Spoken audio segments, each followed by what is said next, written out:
So this has been rumbling at Blackburn for a while, hasn't it? We did a piece on the Championship check-in, sort of what the hell is going on at Blackburn at the start of the week. And before we get to today's events, in terms of Jon Dahl Tomasson going out and being replaced by John Eustace, we have to go back to the end of the transfer window where there was the botched attempt at signing Duncan Maguire. Apparently just didn't hit send on the right documents or something completely silly, an admin error from Blackburn. Remember, this is after last season, something similar happened in their pursuit to get Lewis O'Brien. Remember last season, they were in the playoff chase right up until the last day, nearly got in, beating Millwall on round 46 as well, didn't they? So you never know what might have happened if they'd made the right signings there in January. Easy to say with hindsight after the fact. But look, nonetheless, a botch there. Obviously, they sold Adam Wharton, who's their star young player. I said at the time, that could be good. That could be bad. It's always good to make stars and cash in on them. You have to do that in the parachute payments era. It's the only way you can get close to the parachute teams in terms of income, with that huge broadcast bonus that the three teams that come down from the Premier League get each and every season. But also, by the same token, you don't want to sell your star players and lessen the quality of your team disproportionately. We then had Jon Dahl Tomasson blocked from speaking to the media. That was on the Friday press conference before they were due to play QPR in a bit of a relegation six-pointer. They lost the game at home to QPR. The run is pretty horrendous for Blackburn. And then it's just been as leaky as a sieve all week, right from, I think, probably Sunday, but definitely Monday at the start of the week. Oh, Tomasson's going, Tomasson's gone, Tomasson's staying, Tomasson's going, he's gone, he's definitely gone. And then we started hearing the links for John Eustace. That's been going throughout the week. In a press conference earlier in the week, when Tomasson was allowed to speak to the media, he had revealed that he'd offered to leave the club in the summer due to, well, he knew what was coming down the pipe with the budgetary stuff with Venky's and what partly the FFP position, and also the fact that, and I'm not an expert on this, go to the Rovers chat channel that our mate Dan is on for that, but struggle getting money out of India to fund the club and issues with the Indian government. Again, I'm not a massive expert on this. So just absolute chaos. And we kind of knew something was happening. And it probably transpires that Tomasson was gone a couple of days ago. And presumably they were just doing the necessary with John Eustace, the former Birmingham City manager. By the way, the first game for Eustace, assuming he's not in charge this weekend, because he's literally only just walked in. He might be. I don't know. He's going to be against his former club, Birmingham. There is the Rovers website. Let's scroll down a little bit and just close out on Jon Dahl Tomasson. It's short and it's sweet. It's sad and it's sweet, and I knew it complete when I wore a younger man's clothes. Name that tune, hey? Jon Dahl Tomasson left his position by mutual consent. Tomasson arrived on a 3-year contract in June 22 and bought an attacking brand of football that saw us go close to a playoff spot. However, it's been mutually agreed that the Dane will step away from his role, all very nicey, with his assistant, whose name I'm not going to try and pronounce, also going. Thank you. The search for a successor is now underway. That's actually quite funny because about 45 minutes after that statement gets put out, they actually announced John Eustace. I think I looked on Twitter earlier and the two tweets were about. Do you remember when Mr. Marianakis at Nottingham Forest got shot of Martin O'Neill and like 3 minutes later announced that Sabri Lamouchi was going to be the new manager? Not quite that bad. But yeah, 6 hours ago, 3 hours ago. Okay. Maybe I'm exaggerating my timelines there, but hey. Here is the announcement then later in the afternoon of John Eustace, who appeared on this very channel on the Championship Check-In podcast talking to me and Sam when he was manager at Birmingham. Just before we read that, very interesting season for Mr. Eustace, who was the incumbent manager at Birmingham before Knighthead Capital took over in the summer. And then a very unpopular decision, a disastrous decision, frankly. Look, I've said a few times, I understand maybe more them taking out Eustace than them putting Rooney in. So I think that was maybe the duff side of the equation. But yeah, Eustace taken out with Birmingham actually up in the top 6 at international break number 2, I think, in October.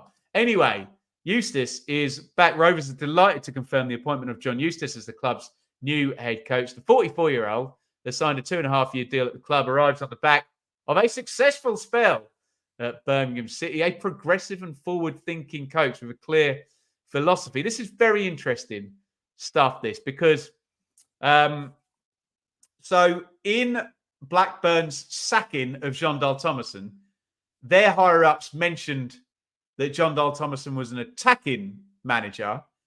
In Birmingham's sacking of John Eustace, they mentioned that, or not directly, but they basically said that he was a defensive, pragmatic manager and they wanted to play, quote, here it comes, no fear football. And now we're seeing a progressive, forward-thinking manager. Eustace said on our channel, he sets teams up to be hard to beat first and foremost. I'm not judging that. I'm just saying that's what he said. And, you know, if that's your plenty of, for God's sake, Jose Mourinho was like that. And he was a bit of a goat when he first came over here, wasn't he? Does it say anything else? The highly regarded coach, bloody, blah, guiding the Blues. There's a couple of quotes from Eustace. I assume that will be fluff quotes for the website. I'll give my best to ensure the team can be proud of, blah, blah, blah. Can't wait to get started. Normal stuff. So, I said on the Championship Check-In podcast, when we were kind of asking the question, are Blackburn going to be in real trouble? I said, if Tomasson goes, then maybe they might, because it might be complete chaos. But the identity of the guy who's replaced him may lead me to say, oh, I don't know. I think they'll probably be okay, because knowing what we know about Eustace, very studious, very driven, very calm. And the problem with Blackburn has been under Tomasson, they were really fun, really good going forward. He got a tune out of Brereton Diaz, out of Wharton, out of Schmodic, brilliant this year. But they never drew a game. They went on massive runs last season and this season of just never drawing. So there was a bit of a feast or famine feeling about them, and a bit of a Sam Parkin sort of said, is there a lack of game management if you're never able to turn a iffy performance into a draw and get away with a point? You know, you don't play well every week. Sometimes you need to just draw the game and get out of dodge and not lose, and they were never able to do that. So Eustace coming in and replacing him, you would hope, from a Blackburn point of view, take the off-pitch crap to one side. Yeah, fine. That'll still be there. But the squad is set for the season, and, you know, Venky's will be Venky's, and, you know, Eustace will have to pick that up in the summer, won't he? But you would think if they can continue to have good attacking output, even without Adam Wharton, and shore them up defensively, that they would be all right. Earlier in the season, they were fairly well up the table, but it's been a terrible run. And you can see Blackburn in that little group of teams there, just above the bottom 3. And we're talking obviously at halftime during Wednesday versus Birmingham, where Wednesday will be closing up the gap. So my take is, I don't like what's happening at Blackburn. It doesn't smell good. We've got ownership problems. We've got financial problems. All looks a bit chaotic. But if you are going to change manager, I do think they've gone for the right type of replacement to mitigate any more potential chaos or it getting any worse. That's my take. I'm going to have a look and see what you guys are saying in the comments. What do we got here? Eustace's first game against Birmingham. Absolutely. Football, bloody football. There you go. I've used the same excuse as Blackburn for not texting my girlfriend. Wow. I don't recommend it. Someone at Ewood Park needs Microsoft Outlook training. Yeah, just hit send.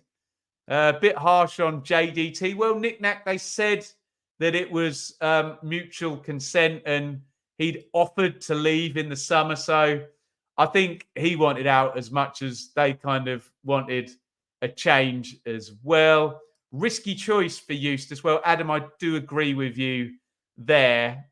He's kind of gone frying pan to fire, hasn't he, with Nighthead to Venky's. But guys, championship owners, where do you find a perfect one? What else have we got in the chat? Every time I hear no fear football, I stick my head in a wood chipper. To my eye, Blackburn tick a lot of your relegation matrix. Thank you. The Benjamin Bloom relegation matrix. You don't want chaos and owners. Yeah, the relegation matrix. The things that relegate clubs tend to be owners, chaos, size, and bad luck. We're okay with size and bad luck, I think, with Rovers, unless they get an injury into the really bad injury or a couple into bad luck, or hey, maybe the bad luck's going to be no one pressing send. Owners and chaos definitely on the relegation matrix for sure. Dylan, Blackburn have more quality players than the teams below. Well, I do agree with that as well. Hector, Blackburn have a really tough 7-8 games at the end of the season. They could be in the mix. Andrew, I like the Eustace appointment with him in charge. I'm sure Blackburn will stay up. It's a bad day for everyone else in the relegation scrap. Ali, teams behind them are so poor. I think Blackburn will be fine. There we go, guys. That's our halftime chat on Blackburn. What we'll do, we'll clip that out. So I will say right now, if you click up here, we will link the clip of Sam Parkin talking about Blackburn earlier in the week on the Championship Check-In podcast.